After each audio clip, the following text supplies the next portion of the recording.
I wish I had more stuff to talk about, but unfortunately, I'm looking to you guys. You got no I don't have no workshop. I don't have any tools, so I'm looking to you guys to tell me what it's like to smell the sweet smell of man glitter, as they call it. Yes. Okay.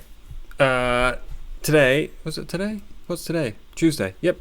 Today I installed, or Monday actually, I installed a big long desk. I did talk about this in the last episode, which I destroyed, so I shall recap it. You're still doing your penance. I thought you meant you destroyed the table, which is we didn't talk about that. No, the actual podcast I destroyed. No, so I installed this large, it's 4.8 meter long. I'm calling it a desk because it has a desk in it, but it's very small, and it's mainly just storage for this very long lounge room.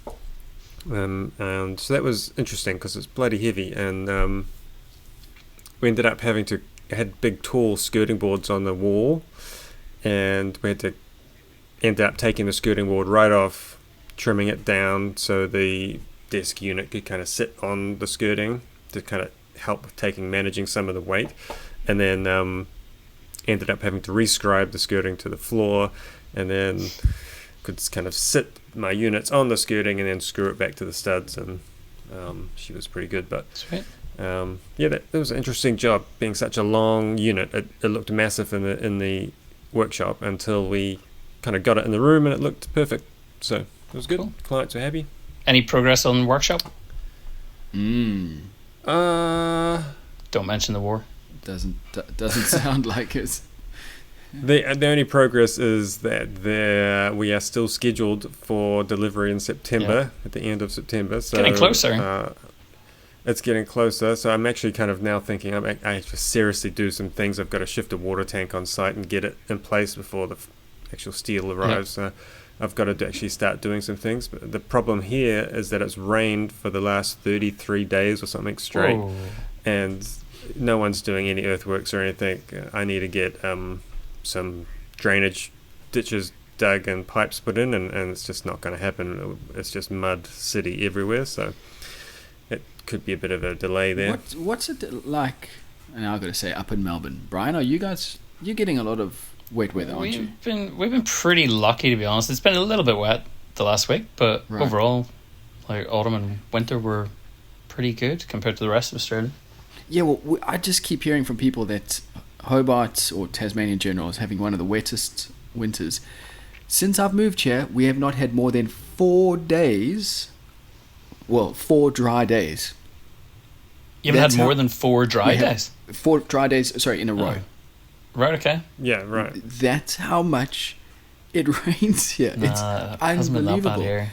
And I was watching Scott Brown, one of his latest videos, and he was talking about the rain as well. And I know up in Brisbane they're getting hammered, so it just feels like this corner of the continent of the globe is just getting hammered. World, yep. Yeah. Yes. Yeah. It's ridiculous at the moment. It's just wet.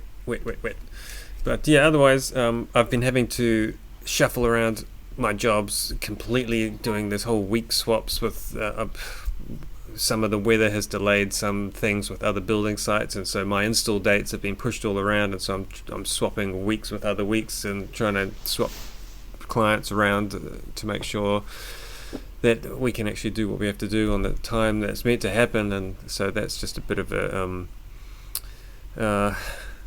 just a tricky kind of scheduling thing, which is the worst part, I think, about running a small business, is actually having to tie all that stuff together where you've got to be where you said you were going to be, and actually 10 other things are stopping you from doing that because, from a myriad of reasons, and that's a bit of a trick, but we're getting there.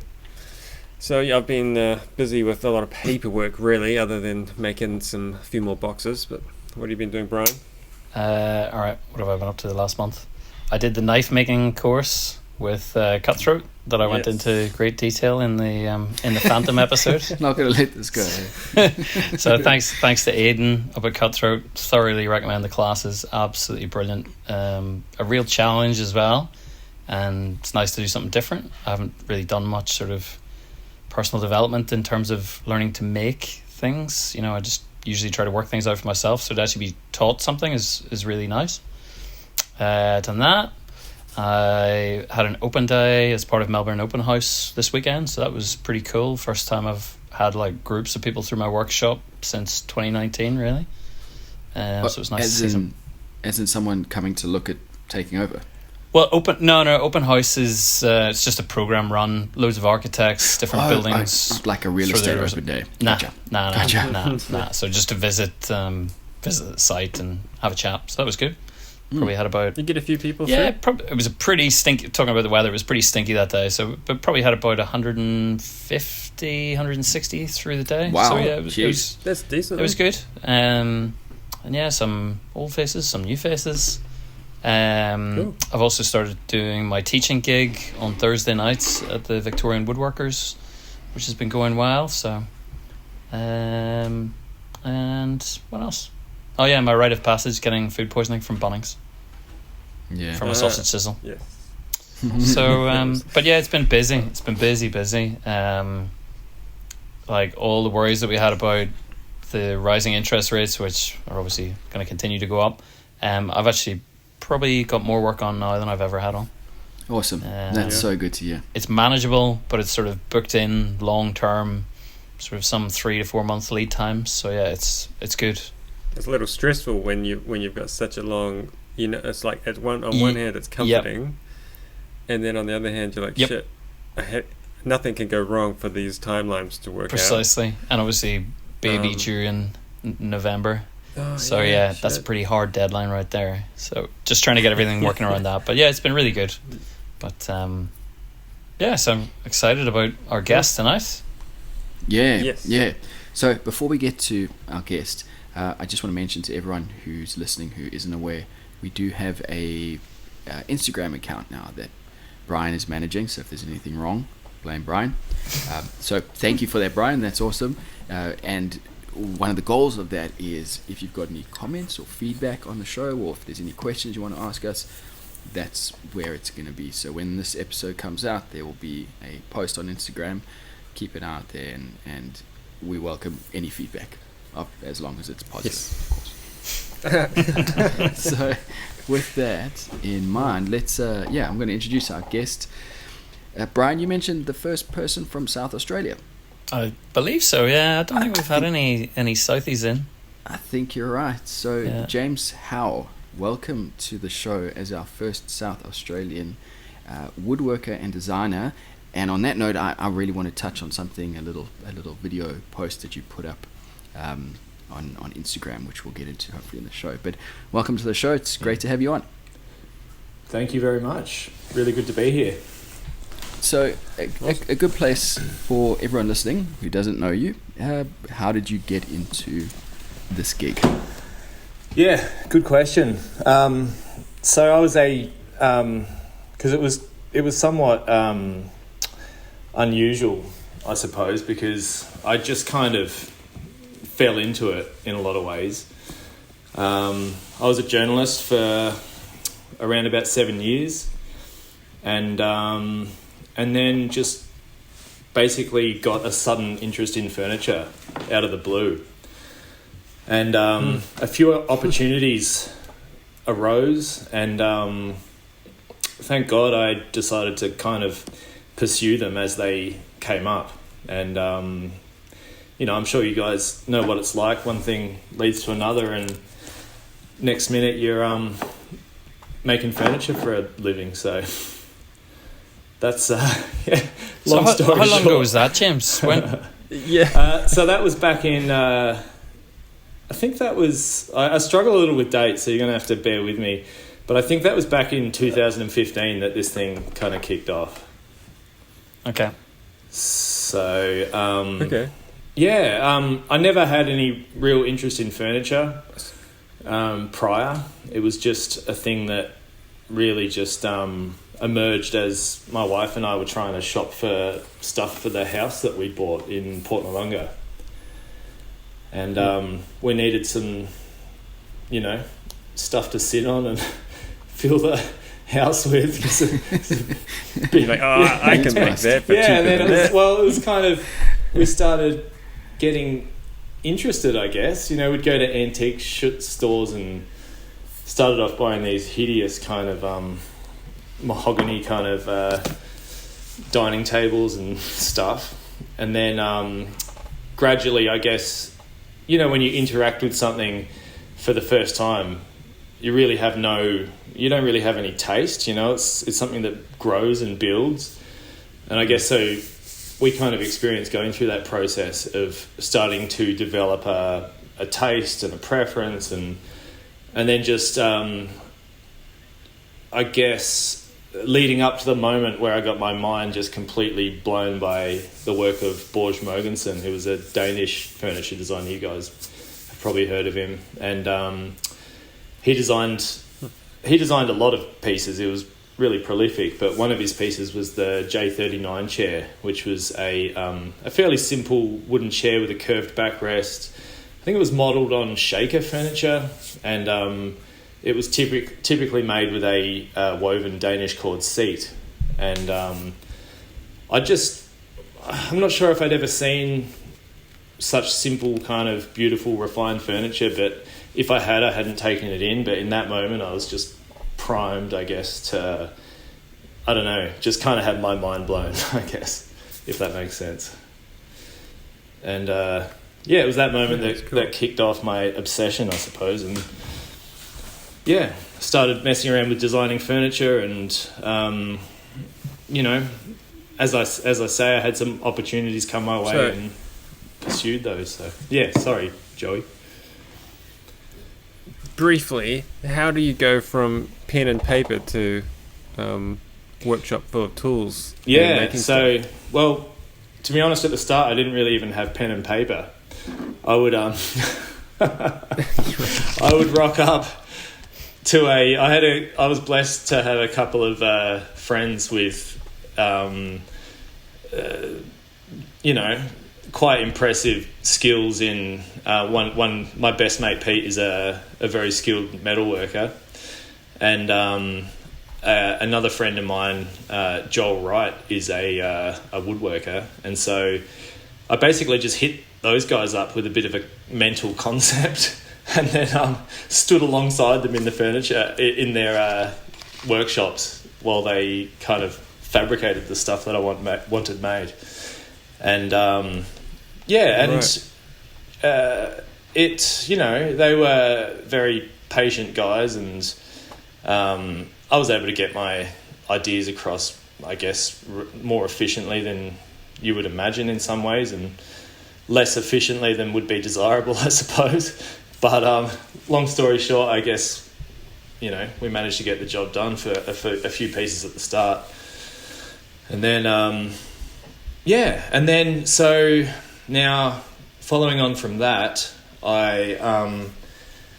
so one of those early pieces won a design award, which, and the prize was a trip to New York for my wife and I, which was, I mean, you can imagine at the time, like, it was just, you know, crazy. Which piece was that, James? That was a change table that I built for my for our third, I've seen it with the Danish course. Yeah, that's right. Yeah. And awesome. So and you know, it was super exciting, as you can imagine, because I'd become completely obsessed with furniture, and it was kind of like I guess somewhat of a, you know, that sort of tick of approval, like you're on the right track. You may have some potential to pursue this, you know. It was like unbelievably exciting. And then off the back of that, I managed to get a spot at Jam Factory in Adelaide. And and so that was, Jam was cool. That was, I spent 4 years there. Can you give a brief, like, because there's a fair few listeners to this that aren't in Oz, or even some that are in Oz that wouldn't know exactly what the Jam Factory is. Can you just give us like a real brief overview of that Absolutely. amazing space? Yeah. So Jam Factory is I guess a craft and design institution in Adelaide, and it's been running for, like since the 70s, I think. And it basically is loosely divided into 4 separate studios. So they've got a ground floor glass blowing facility, and then we've got a furniture studio in the middle, and then the top floor is ceramics and metalwork. So, and you can apply to go into Jam, and then you go in as an associate, basically. And that's a 2-year position. And you basically just have access to the resources there, which is... And some pretty amazing tutors as well, right? Can be, yeah. It depends. It's very dependent upon when you go through. So... Okay. It's not really a... And this is where I want to tread carefully, because... the pausing between each word was a clear indication. You want to... Yeah, that's right. And I'm going to be really transparent here, because... there's a part of me that is wondering whether you guys have picked up on the wording self-taught, and whether you're kind of having a little dig into that, which is totally fair. Because I have to acknowledge that I have had access to a massive range of different minds, be it through YouTube, Instagram, conversations that I've had with various people all around Australia, and of course through Jam Factory. And I'm super grateful for my experience of Jam Factory, but it was not a training program. And although I got a lot out of it, at the time that I went through, it was it was not... there was basically no training involved in it, in the program in furniture at the time, which is a little bit disappointing in some ways, because I'd pitted a lot of hope in it, and yeah, and to be honest with you, yeah, I suppose it's kind of similar, Yeah. like a lot of like architecture schools, like the ones that I experienced. It might be an interesting learning experience. A lot of the time you're left to your own devices. You might come across good tutors and different tutors. Yeah. But it doesn't prepare you actually for going into a workplace. For real. Yeah, that's right. And especially when it's something like furniture and you've effectively got to become your own boss. Once you leave, you have to learn how to create a business. So yeah, I can kind of understand where you're coming from with that one. Yeah, and like there was just no... I mean, once again, I'm in a hard position here, because I want to express how grateful I am for the opportunity to go through Jam, but at the same time, I want to be honest and not just uphold kind of a bullshit narrative, you know. Well, I mean, you know, you had your own expectation of what you thought you were going to get out of it. Expectations and reality were different, and that's your story. So that's right, and that's completely fine. There's nothing wrong with, and that's a good way of putting it. You know, and like in some ways, I was regularly frustrated, because I'd try and talk to the people who were running the woodworking component, and I mean, they would always just tell me to Google it, or, you know, which is great advice. I dig it. It's true. There's a tremendous amount available on YouTube, but it was an irritation to me, I guess, because we were all working 2.5 days a week for free, and I just didn't feel like there was a matched kind of I don't know, sort of commitment from the other side to provide any kind of, other than workshop access, which we had, and which is amazing. It's a really beautifully set up workshop, and and it was a difficult environment in many ways, to be honest with you. But So was that? Well, I was just going to say. So was that your last kind of step in, like, what I guess we might say your early phases? Was that kind of your last point going through the jam factory, and then you decided, this is for me, I'm going to try and work something out for myself? Yeah. So, well, I went through I did 2 years at the Jam as an associate, and as I've sort of covered, it was a challenging time in many ways, not just for me, but for my other fellow associates too. And then I sort of came out of that, and then I was given a really affordable studio at Jam Factory, which once again, super grateful for, and like, and there's a ton of really wonderful people at Jam, many of which I'm still friends with today. And to be honest with you, and I also want to put on the record, I would encourage people to apply for the furniture program there, because it's a completely different program now to the one that I went through, and it's amazing, to be honest.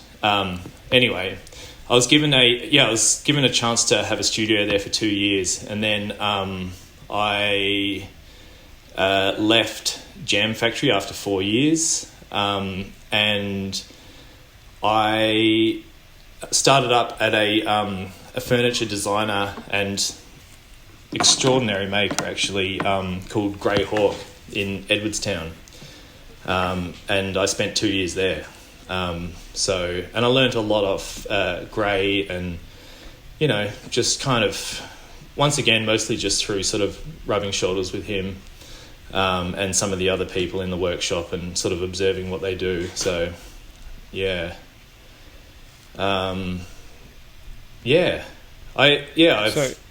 sorry, carry on.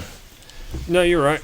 Just I thought I will jump forward a little, and then because I wanted to talk about going over some of your Instagram feed and stuff. It looked to me that your my impression, I think, was that you're heavy into the design and possibly outsourcing design and not making so much pieces for yourself necessarily, but almost designing on spec. And that's an interesting, to me, that's pretty interesting kind of concept, because we haven't talked to anyone who's essentially, I guess we have talked to just designers, but you're on the bit of both, so it's interesting. But I think dynamic with James's background, that's what also makes it very interesting. It's not someone who's a trained architect who's decided, I'm going to go the design route. Yeah, that's right. My passion is in design, and I have no passion for woodworking, to be honest with you. As much as I hugely admire people who are good at it, I am not particularly good at it. I can get a good result if I work really hard over and really in a really time-consuming manner, but it does take a lot of effort, and it's not a natural gifting of mine. And so I've always just made furniture in order to get a piece of furniture on the floor, to realise my a design that I've come up with. It's been a means to an end for me, and I enjoy aspects of it, but probably the parts that I enjoy more is the boring stuff that anyone could do, like sanding and right. Because I like listening to a podcast and vegging out, but all the other stuff, to be honest with you, it's not like, for me it's not relaxing. Trying to think about the million different ways that I could destroy a piece of furniture before I've even started it. So do you go as far as, say, presumably you have some bright spark idea and probably sketch something out, do you go through to making prototypes or models yourself? Do you go that far, or do you kind of send some plans out to someone and say, hey, mock this up for me? Or? Yeah, so I've made everything that I've ever designed. I've made myself. I've never just gone straight from an idea to a maker and skipped that step. So I think I will in the future, but so far I've always kind of put the piece on the floor myself. So as for my design process, I mean, I am 100% self-taught. I have no design training. I am very I'm trying to think of a word that's the same as ghetto, but more proper. We can use ghetto. Ghetto's fun. It's pretty damn ghetto. It's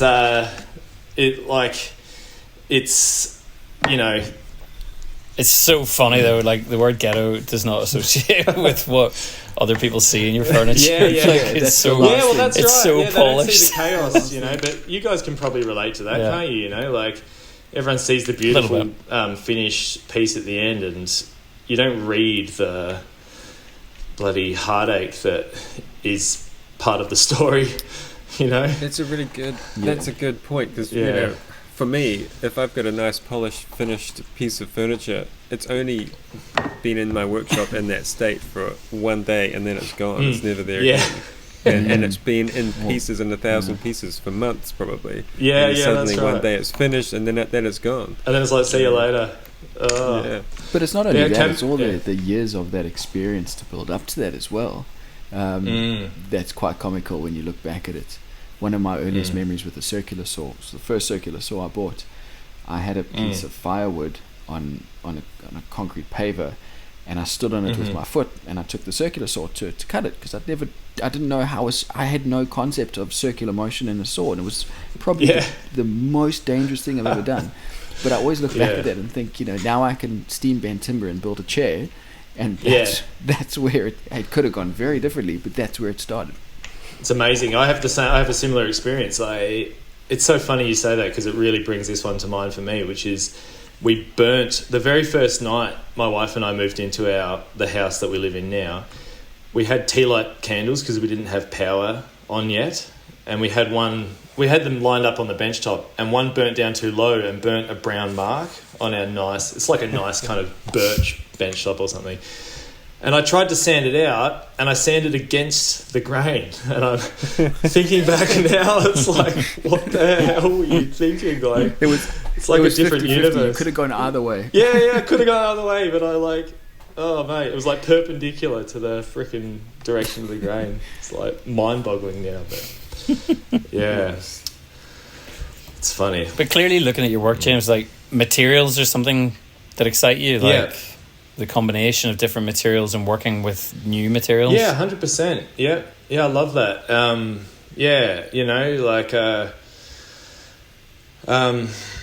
I guess I always start with an idea, and then I'll kind of mentally overlay. Are you a sketcher or CAD?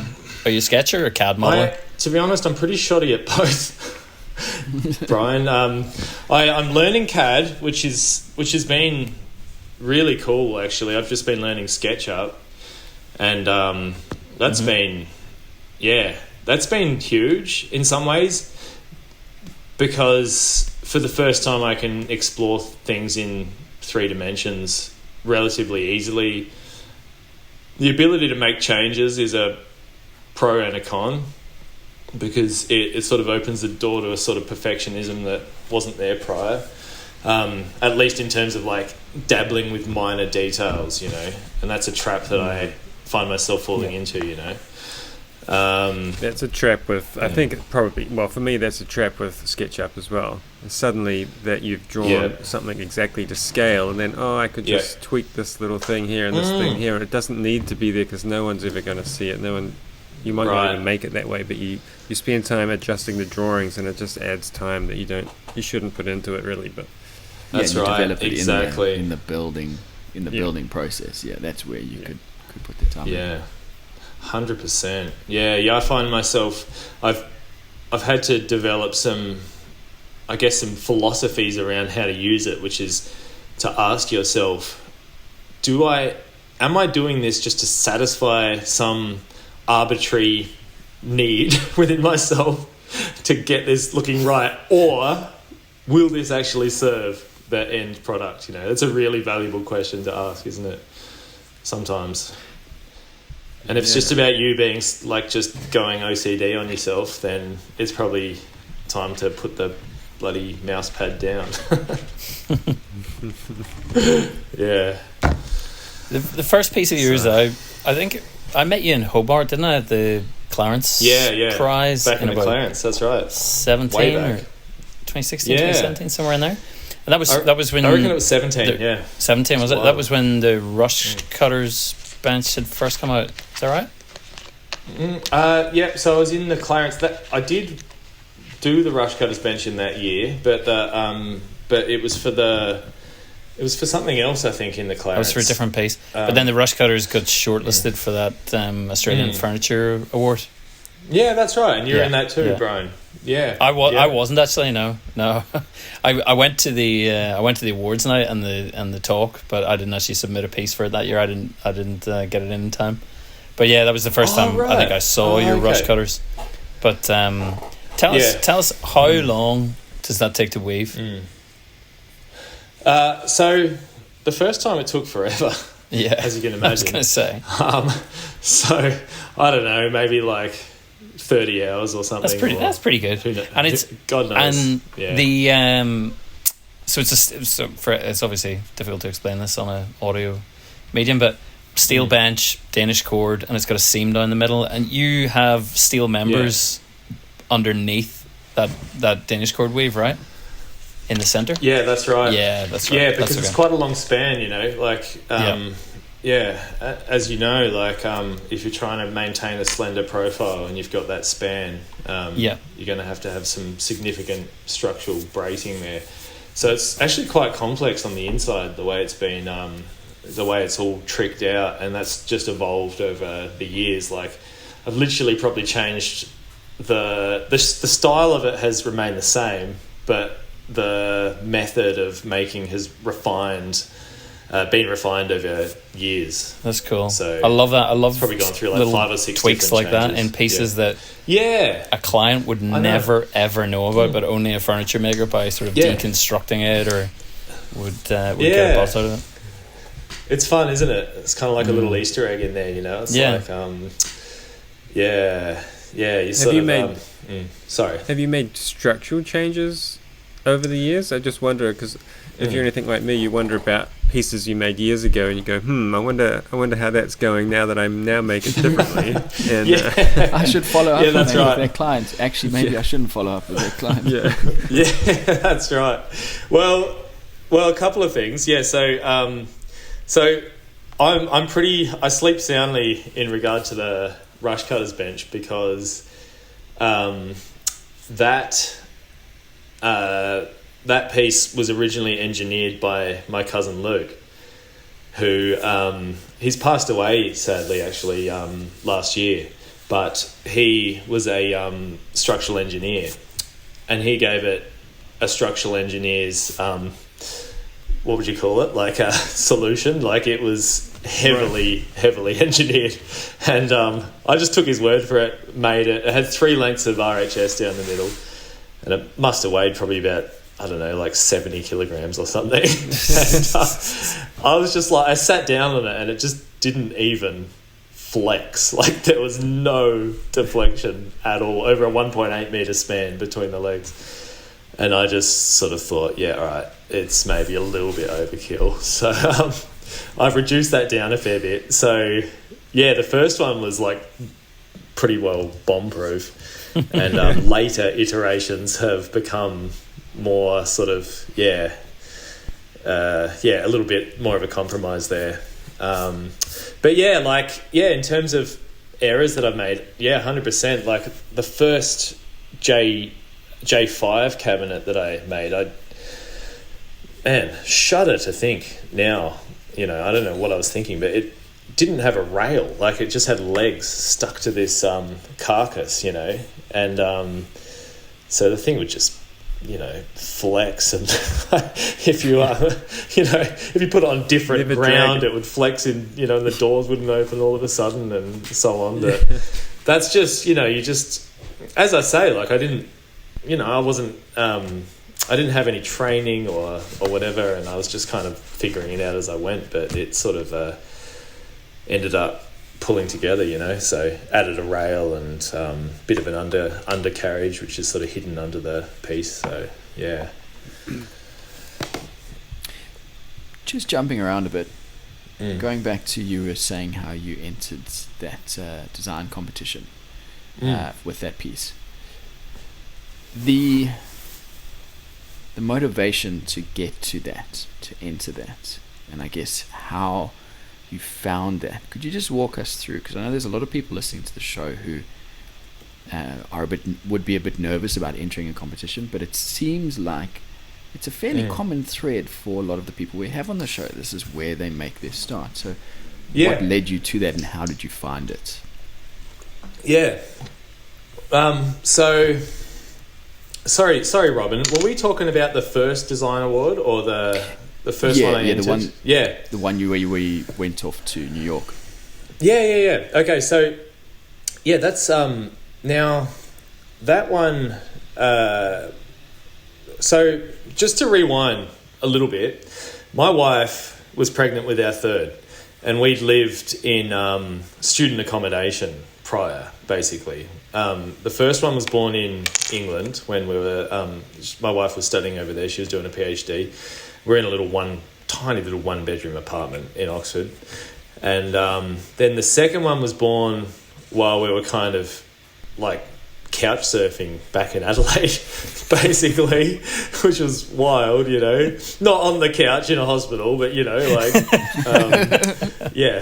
think it's frowned upon to give birth on other people's couches. It'd be beyond my skill set, that's for sure.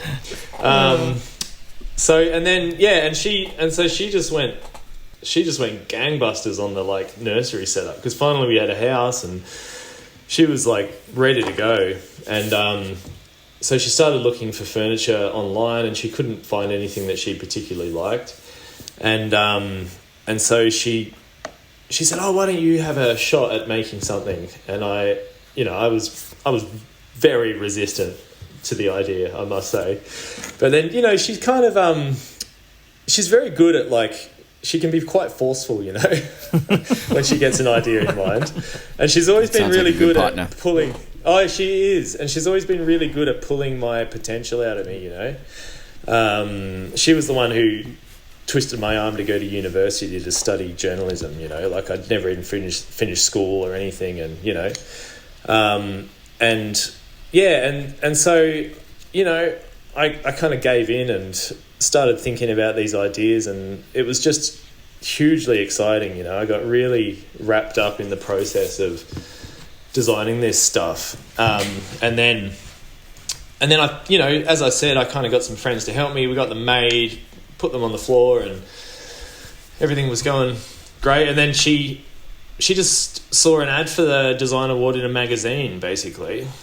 And once again, she just forced me to enter it. So I wasn't keen, because I felt like it was a dumb idea, And like what you were saying, people feel reluctant, to, I don't know, maybe you feel a little bit like it's not good enough, or you got no chance of winning. You know what I mean? There's a lot of paperwork. It has to go in front of this fancy pants looking bloody panel, and it can be intimidating. They're going to rip it up, and you're like, oh, look at this darn fool here with his ugly Danish cord, nappy change table or whatever. And it's funny, I guess, from your perspective as well, because you haven't come through the more trained, that sort of formal process. It's even more daunting, because you don't know what you don't know. So you just, in your mind, they're going to be going, this bozo doesn't know what he's doing. Yeah, exactly. That's right. In all sincerity, if they'd called me and said, "Look, we just wanted to let you know that we were really horrified by your submission. Like I wouldn't have been at all surprised. I never would have designed anything never again. enter our awards again. Yeah, that's right. I can't believe you wasted our time. I would have. I really appreciate that. The ideal of just going into something completely blind.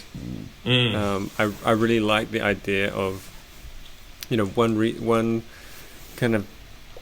I always resisted being taught or learning specific things in woodworking years ago, because I didn't want to know what everyone else got taught. I didn't want to have the same education. Now, looking back at it, I know it doesn't work that way. But I always thought, well, if you go to some furniture school, everyone's going to be trained the same way, and you're just going to they're going to pump out robots who just making the same things. Obviously, it doesn't happen that way. But for real, the idea that you just kind of ignore all, like put blinkers on and just do what you want to do. I think you get an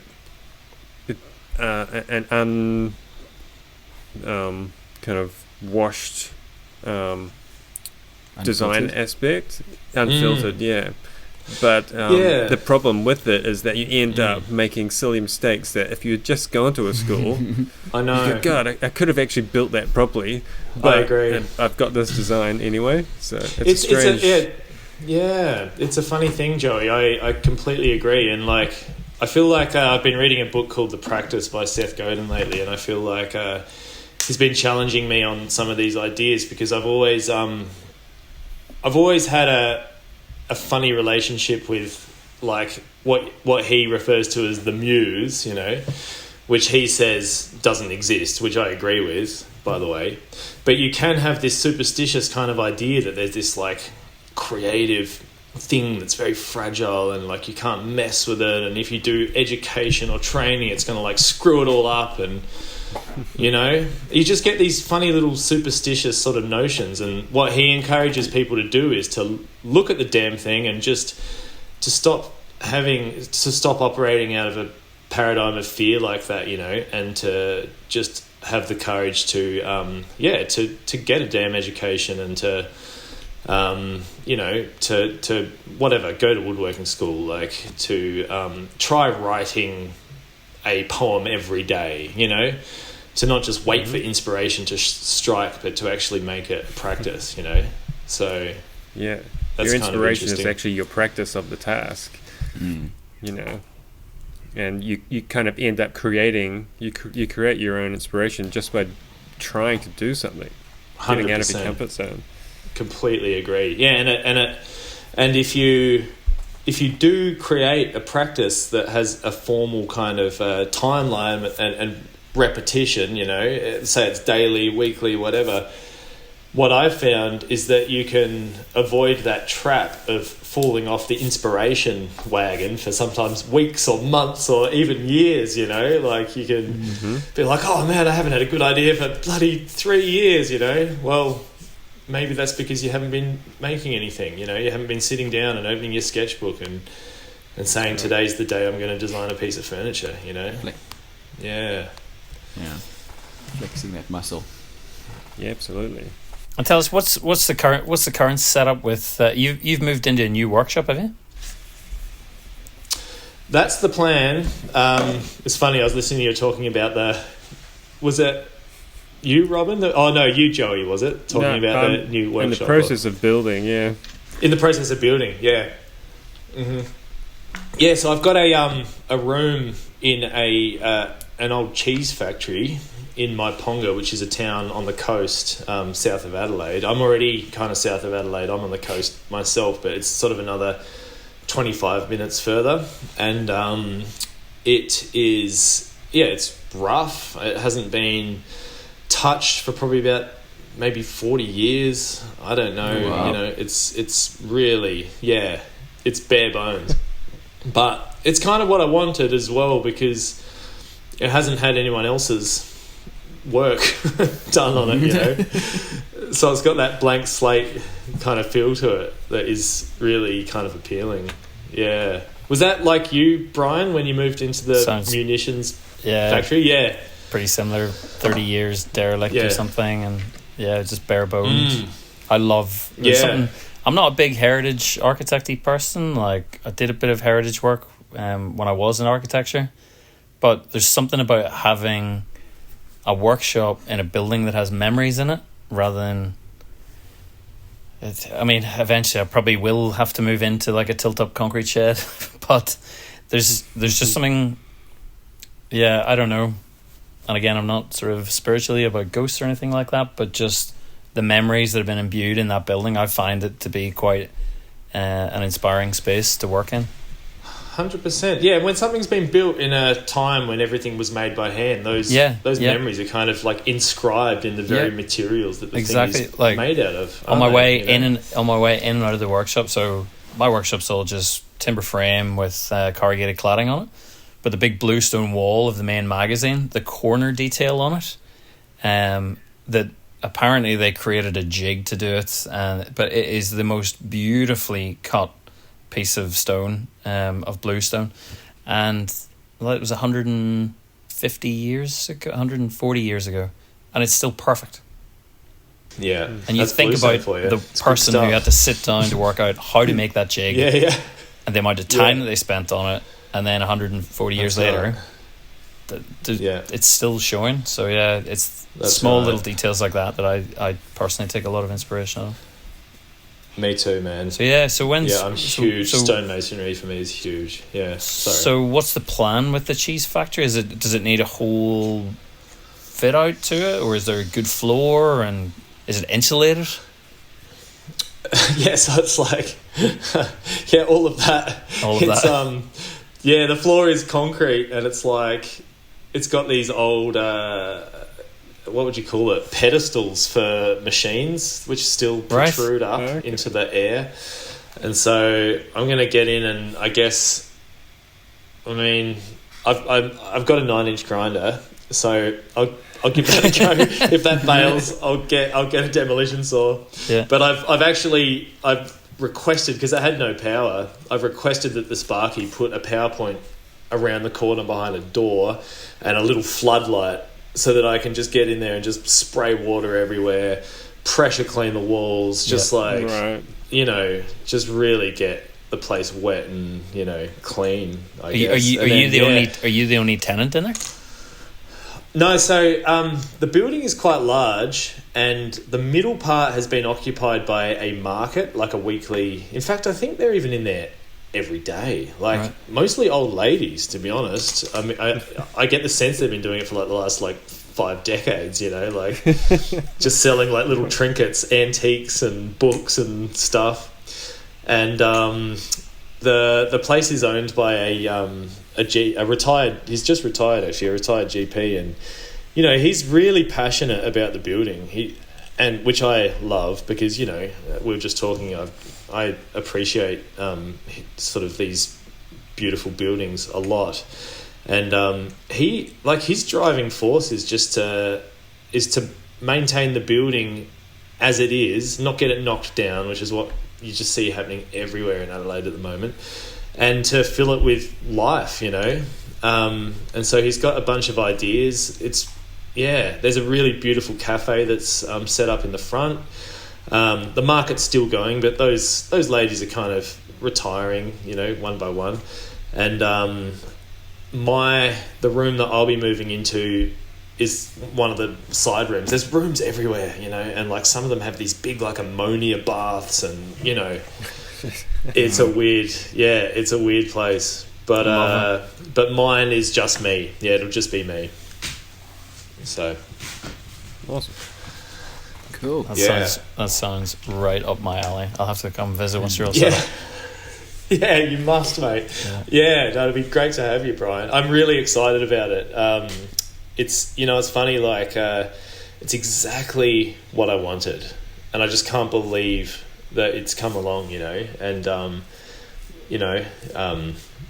it's perfect. So I'm super psyched, and it's got 3-phase power, being a factory, so that's a win. Yep.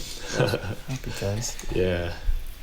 Are you going to be documenting the whole the journey? Yeah. Fantastic. Well, gotta harvest that free content while you can, don't you? well, that's a good segue then into rounding up the show. Yeah. Where can people check out your stuff? Obviously, Instagram. What do they need to search for? Yep. So my Instagram is just James Howe Studio. JamesHowe Studio. So yeah, follow me there. I'm on TikTok. Oh, check you out. So I recently started that as well. Did you really? If you want to be present, Dude, you got to be in the game. I'm gonna follow you. I do rough. all my own dance moves as well. Oh, bro, I haven't dared yet. Oh, I should. One day. How old do you feel? As old as I do, Joey? Oh, Yeah. man. All right. Yeah. But You know what's funny? Trust me, I do too. too. It's changing. It's TikTok is not what it used to Okay. be. It is just No. another social media platform. Everyone's just hijacked it. all right. Yeah. That's right. That's what happens, right? Yeah. Because the same happened with Facebook, I guess, didn't it? Because it was a sort of a college student platform, and now it's your mum and your gran and That's it. Yeah.